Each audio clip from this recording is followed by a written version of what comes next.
Sir, क्या होगा इसमें आज?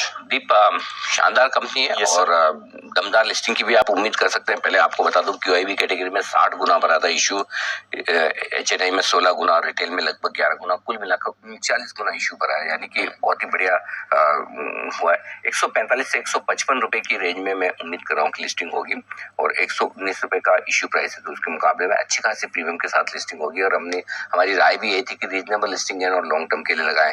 अच्छा क्या है, कंपनी के प्रमोटर्स का बैकग्राउंड मजबूत है, फाइनेंशियल ट्रैक रिकॉर्ड बहुत ही शानदार है, ग्रोथ आउटलुक बहुत ही बेहतरीन है अगले 2 से 3 साल के लिए और हाई एंट्री बैरियर है, आसानी से इस बिजनेस में घुसना किसी के लिए पॉसिबल है नहीं। तो इन सबको देखते हुए हमारी राय ये कि 2 से 3 साल के लिए आपको होल्ड भी करना है। पहले तो 150, 145, 155, हो सकता है 160 तक भी लिस्टिंग कर दे।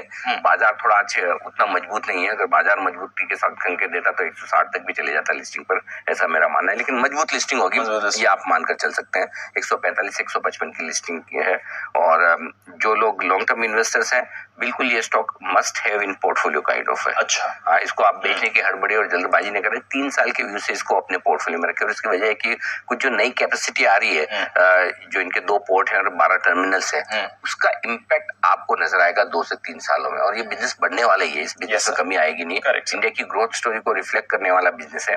सो आई थिंक बहुत अच्छा स्टॉक है। अगर आपको अलॉटमेंट मिल गए तो इसको बिल्कुल भी बेचने की हड़बड़ी या जल्दबाजी ना करें। फिर भी जिनको शॉर्ट टर्म के लिए आज से लिस्टिंग के लिए आज से अपना रखना ही रखना है, तो 130 रुपए का स्टॉप लॉस रख सकते हैं जिनको रखना है। बट मेरा ये मानना है कि 125 130 आए तो और ऐड करना चाहिए, बजाय इसके कि आप वहां बेचने का सोचें। अलग अलग तरह के इन्वेस्टर्स अलग अलग तरह के होते हैं, बट मेरा ये समझना है लोगों को 2 से 3 साल के व्यू के साथ रखना चाहिए। 125 130 की रेंज में मिले तो खरीदना भी चाहिए। अच्छा, 125 एक लाइन और ऐड कर दो, 125 से 130 की रेंज में मिले तो आप खरीदने की कोशिश भी करें। बिल्कुल, तो क्योंकि अलॉटमेंट तो सबको मिले नहीं होंगे। अगर 11 टाइम भरा है तो अलॉटमेंट तो मुश्किल से मिले होंगे। तो एक और चीज है, 125 से 130 की रेंज में आप खरीद भी सकते हैं। लॉन्ग टर्म पोर्टफोलियो स्टॉक है और 120 125 की रेंज में। बड़े दिनों बाद दीप कोई ऐसे IPO दिखाए जिसमें ऐसा लगे कि ये स्टॉक ऐसा है जिसको 3 साल के लिए रखा जाए।